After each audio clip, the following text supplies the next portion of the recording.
See, this particular piece of land is acquired, purchased by my brother-in-law, one Mallikarjuna. ಗೊತ್ತಾಯ್ತಾ? ಆ ಮಲ್ಲಿಕಾರ್ಜುನ ಏನು ಮಾಡ್ದ, ಅವನ ಸಿಸ್ಟರು ನನ್ನ ವೈಫು, ಅವನಿಗೆ ಈ ಅರಿಶಿನ ಕುಂಕುಮ ಅಂತ ಅವ್ರ ಪಾಲ್ ಭಾಗ ಆದ್ರಲ್ಲ, ಅದನ್ನ ಕೊಟ್ಬಿಟ್ಟ ಗಿಫ್ಟ್ ಡೀಡ್ ಮೂಲಕ ಕೊಟ್ಬಿಟ್ಟ, ದಾನ ಕೊಟ್ಟ. ಅದೇನು ಮಾಡಿದ್ರು ಮೂಡಾದವರು, ಅವ್ರಿಗೆ ಗೊತ್ತಿದ್ದೋ ಗೊತ್ತಿಲ್ಲದೇನೋ ಗೊತ್ತಿಲ್ಲ ನನಗೆ, ನಮ್ಮ ಜಮೀನನ್ನು ಸೈಟ್ ಮಾಡಿ ಹಂಚ್ಬಿಟ್ರು. ಗೊತ್ತಾಯ್ತಾ? ನೀವು ಹೇಳೋದು ಸೈಟ್ ಮಾಡಿ ಹಂಚ್ಬಿಟ್ರು. ಹಂಚಿದ ಮೇಲೆ ನಮಗೆ ಜಮೀನೇ ಇಲ್ದಾಗಾಯಿತು,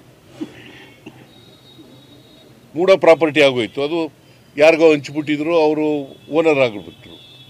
ನಮಗೇನು ನಮ್ಮ ಪ್ರಾಪರ್ಟಿ ಕಳ್ಕೊಬಿಡೋದ?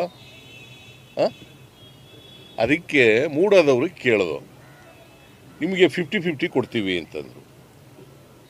ಅಲ್ಲಿಲ್ಲ ಜಮೀನಿಲ್ಲ, ಬೇರೆ ಕಡೆ ಕೊಡ್ತಿದ್ದಾರೆ, ಸಮಾನಾಂತರ ಜಾಗದಲ್ಲಿ ಕೊಟ್ಟಿದ್ದಾರೆ. ಅದು ಕಾನೂನು ಪ್ರಕಾರ ಮಾಡಿದ್ದಾರೆ. ತಪ್ಪದು.